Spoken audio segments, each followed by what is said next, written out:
नमस्कार विद्यार्थी मित्रांनो, आज आपण इयत्ता 9वी पाठ 5वा शैक्षणिक वाटचाल हा अभ्यासणार आहोत। तर मागील तासिकेला आपण या पाठाचा काही भाग अभ्यासलेला आहे। त्याच्यामध्ये आपण प्राथमिक शिक्षण असेल, माध्यमिक शिक्षण असेल हे अभ्यासलेले आहे। तर प्राथमिक शिक्षणामध्ये 1 ते 14 वयोगटातील विद्यार्थ्यांना जे शिक्षण दिले जाते त्याला प्राथमिक शिक्षण असे म्हणतात। आणि प्राथमिक शिक्षणाचा दर्जा उंचावण्यासाठी जो शिक्षणाचा जो दर आहे तो सुधारण्यासाठी खडू-फडा मोहीम ही 1988 ला सुरुवात करण्यात आली होती। त्याचप्रमाणे 1995 ला मध्यान्ह भोजन योजना सुरुवात करण्यात आली होती।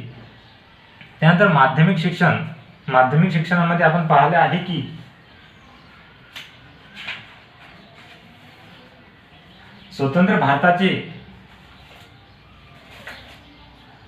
शिक्षण मंत्री मौलाना अबुल कलाम आझाद यांनी शिक्षण क्षेत्रात आमूलाग्र बदल घडवून विद्यापीठ शिक्षण आयोग हा स्थापन करण्यात आला होता। त्यांनी जो आयोग स्थापन करण्यात आला होता तो 1952-53 हा आयोग स्थापन करण्यात आला होता। आणि या आयोगाने जे एक शिफारस केलेली होती त्याचा जो आकृतीबंध होता, शिक्षणाचा जो आकृतीबंध होता तो जो होता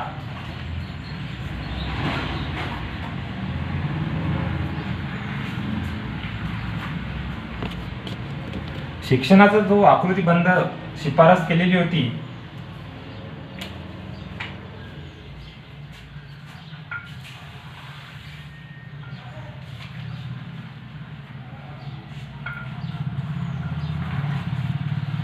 मुदलियार आयोग।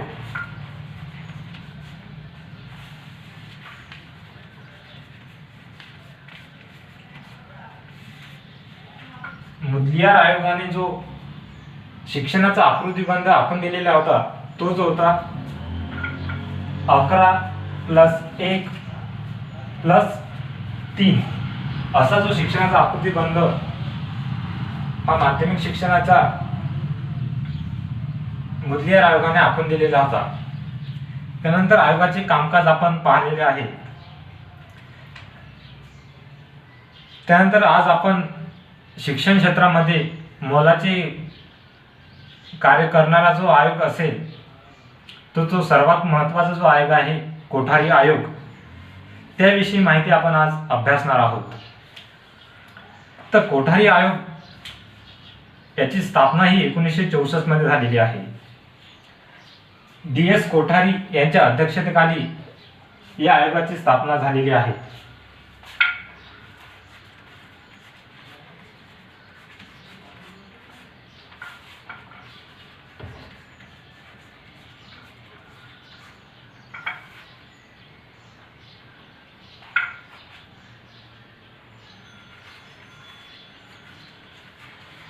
एकोणीसशे 1952 ला कोठारी आयोगाची स्थापना करण्यात आली होती। DS कोठारी यांच्या अध्यक्षतेखाली या आयोगाची स्थापना करण्यात आली होती आणि त्यांना आयोगाच्या कामकाजात त्यांना मदत करण्यासाठी JP नाईक यांनी मोलाचे योगदान दिलेले आहे। तर या जो आकृतीबंध आखून दिलेला होता कोठारी आयोगाने तो आजपर्यंतही चालत आहे। 10+2+3 हा जो आकृतीबंध त्यांनी त्यावेळेस दिलेला होता तो आजही चालू आहे। 10वी 12वी आणि पदवी 10+2+3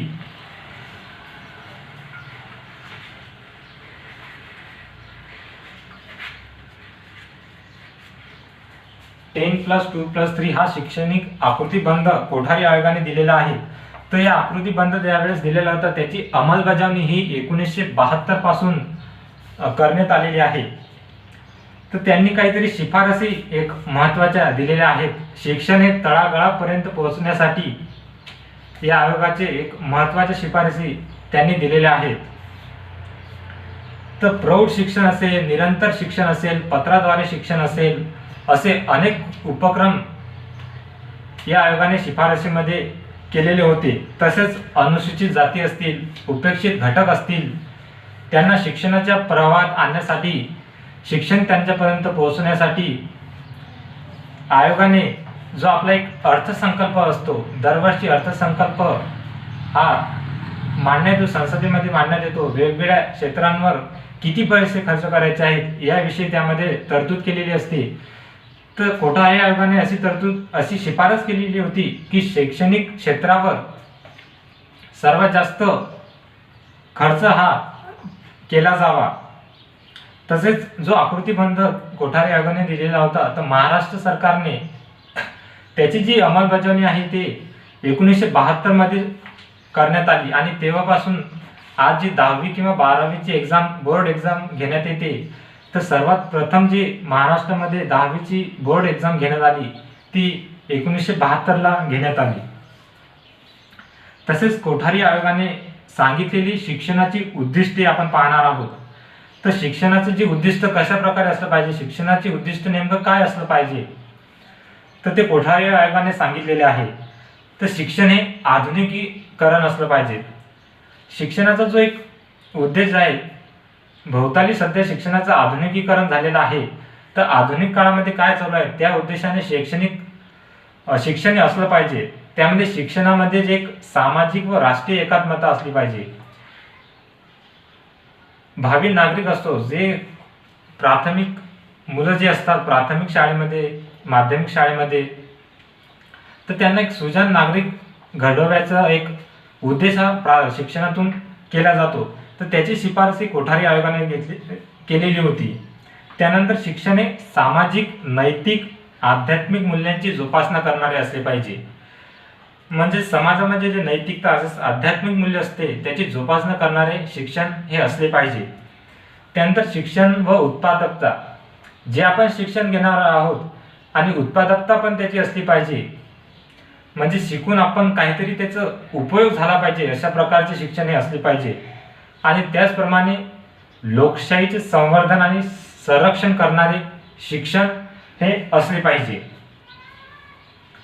तर कोठारी आयोगाने जे महत्त्वाचे शिक्षण क्षेत्रामध्ये कार्य केलेले आहे, त्यांनी जी शिफारस केलेली आहे 10+2+3 तो आकृतीबंध त्यांनी आखून दिलेला आहे.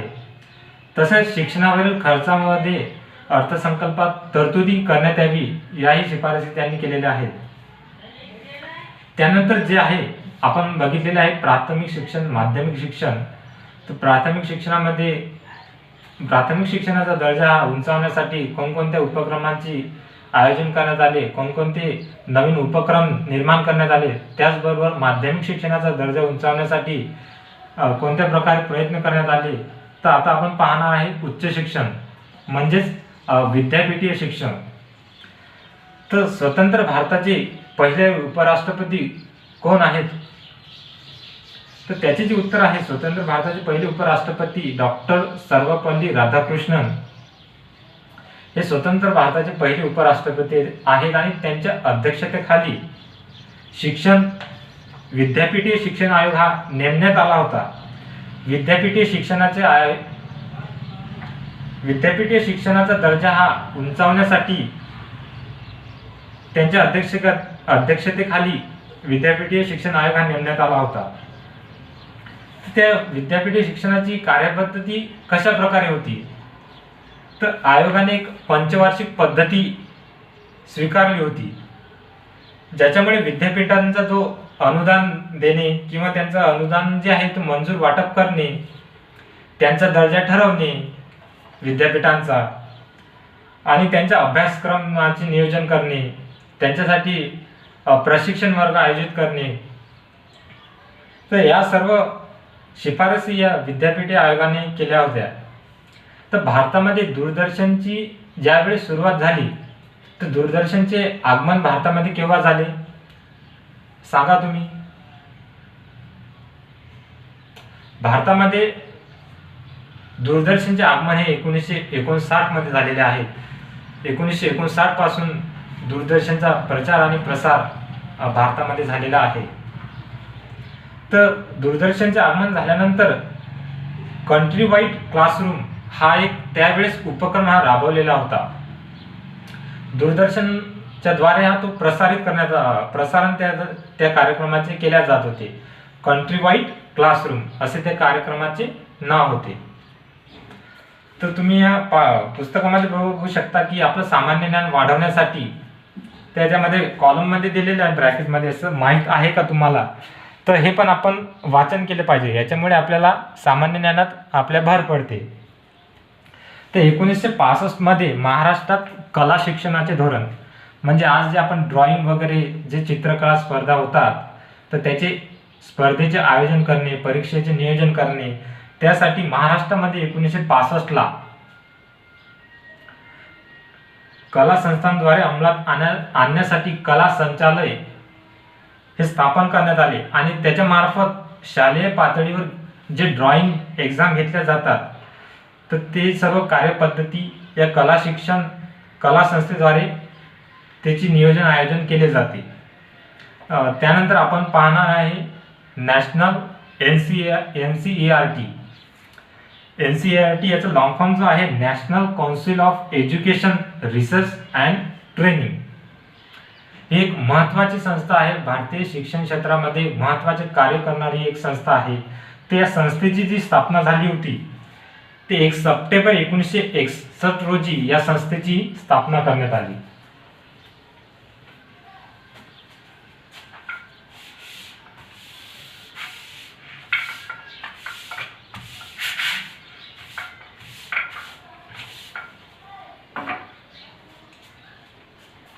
NCERT.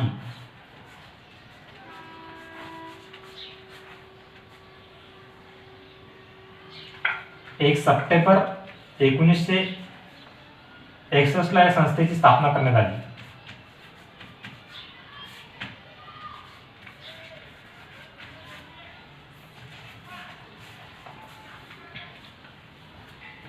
केंद्र सरकारला शालेय शिक्षणाच्या धोरणामध्ये मार्गदर्शन करण्यासाठी, मदत करण्यासाठी ही संस्था स्थापन करण्यात आली.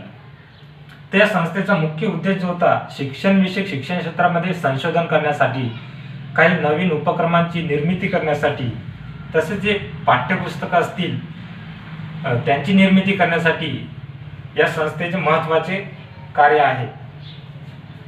तसेच राज्याचा जो एक NCERTच्याच धर्तीवर SCERT ही संस्थाही स्थापन करण्यात आली होती.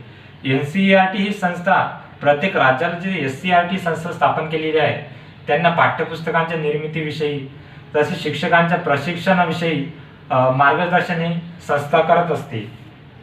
तसेच शिक्षकांसाठी कार्यपुस्तिका, मार्गदर्शक पुस्तिका,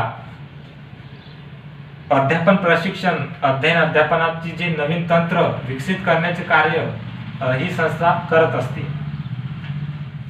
त्यानंतर महाराष्ट्र राज्यासाठी महाराष्ट्र राज्य शैक्षणिक संशोधन व प्रशिक्षण परिषद ही संस्था स्थापन करण्यात आली होती. तर ती संस्था 1964 मध्ये पुणे येथे स्थापन करण्यात आली होती. पाठ्यपुस्तकांची निर्मिती करण्यासाठी, तसेच शालेय शिक्षणाचा दर्जा उंचावण्याचे कार्य या संस्थेकडे आहे. तसेच 10वी-12वी नंतर कोणते करिअर निवडावे याविषयी मार्गदर्शन ही संस्था करत असते. या संस्थेमार्फत जीवन शिक्षण नावाचे मासिक प्रकाशित केले जाते. जीवन शिक्षण नावाचे मासिक हे या संस्थेमार्फत प्रकाशित केले जाते.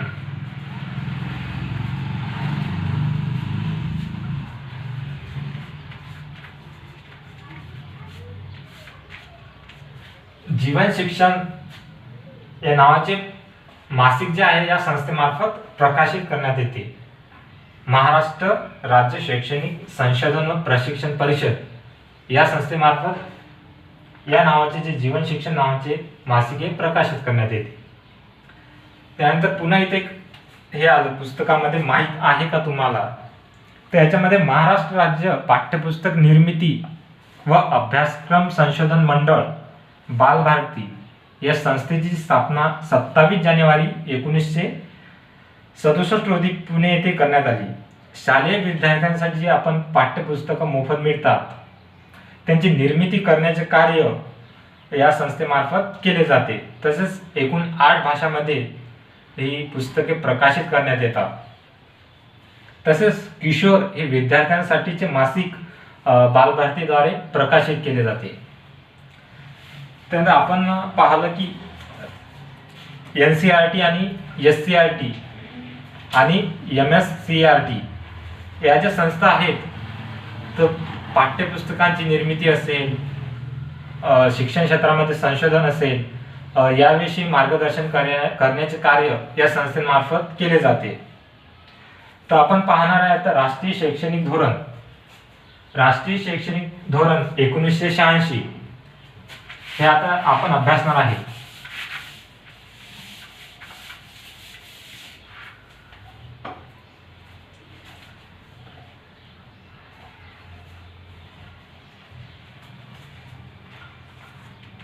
राष्ट्रीय शैक्षणिक धोरण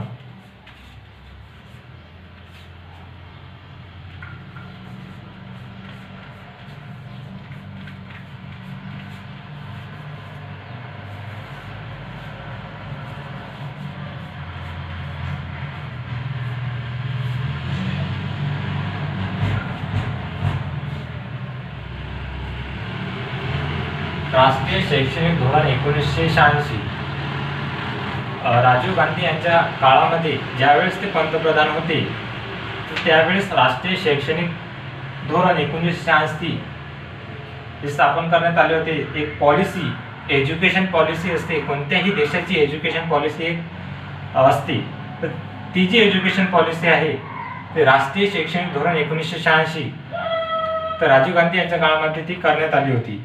तर आज नरेंद्र मोदी यांच्या गव्हर्नमेंटनी राष्ट्रीय शैक्षणिक धोरण 2020 ही पॉलिसीचा एक तयार केलेली आहे, पण ते अजून अंमलात येण्यात आलेली नाही आहे. तर अजूनही ही पॉलिसी अजूनही अस्तित्वात आहे. तर याच्यामध्ये काही शिफारसी केलेल्या होत्या. ज्यावेळेस एखादं राष्ट्रीय शैक्षणिक धोरण आपण ठरवत असतो, तर त्या देशाची भौगोलिक परिस्थिती, सामाजिक परिस्थिती या सर्व आणि बदलत्या काळानुसार जे नवीन गरजा निर्माण होता ते लक्षात घेऊन कोणतेही शैक्षणिक धोरण हे ठरवले जाते. तर या धोरणानुसार समाजाच्या ज्या बदलत्या गरजा आहेत ते लक्षात घेऊन माध्यमिक व उच्च माध्यमिक शिक्षणामध्ये मूलभूत स्वरूपाचे बदल या पॉलिसीमध्ये करण्यात आलेले आहेत. तसेच प्रत्येक राज्यांसाठी किमान एक राष्ट्रीय अभ्यासक्रम असावा अशीही या राष्ट्रीय शैक्षणिक धोरणामध्ये शिफारस केलेली आहे. भारतातील सर्व शैक्षणिक संस्थाने शैक्षणिक संधी, भारतातील सर्वांना शैक्षणिक संधी हे समान असली पाहिजे या तत्वावरच ही पॉलिसी त्यावेळेस तयार करण्यात आलेली होती. तसेच प्रत्येक राज्याला त्यांच्या सांस्कृतिक, भौगोलिक आणि ऐतिहासिक गरजांनुसार राष्ट्रीय अभ्यासक्रमातील लवचिकता आणण्यास या पॉलिसीने वाव दिलेला आहे.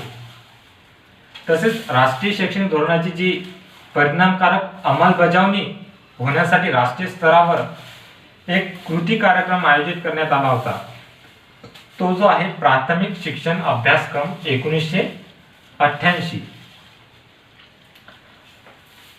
तर आपण पाहिलं राष्ट्रीय शैक्षणिक धोरण 1986 तर 1986 मध्ये स्थापन करण्यात आलेली होती. त्यावेळेचे जे पंतप्रधान होते राजीव गांधी यांच्या मार्गदर्शनाखाली ही पॉलिसी स्थापन करण्यात आलेली होती. तर आपण पाहिलेलं आहे की प्राथमिक शिक्षण, माध्यमिक शिक्षण, उच्च माध्यमिक शिक्षण, कोठारी आयोग, मुदलियार आयोग, NCERT, SCERT या ज्या काही आयोग आहेत, या संस्था ज्या आहेत, ते हे 1951 नंतर जी जनगणना करण्यात आली होती त्यावेळेस साक्षरता ही दिसून आली होती की भारतामध्ये किती परिस्थिती आहे. तर त्यामुळे ही तो दर्जा उंचावण्यासाठी या सर्व संस्थांची, आयोगाची ही स्थापना करण्यात आलेली होती.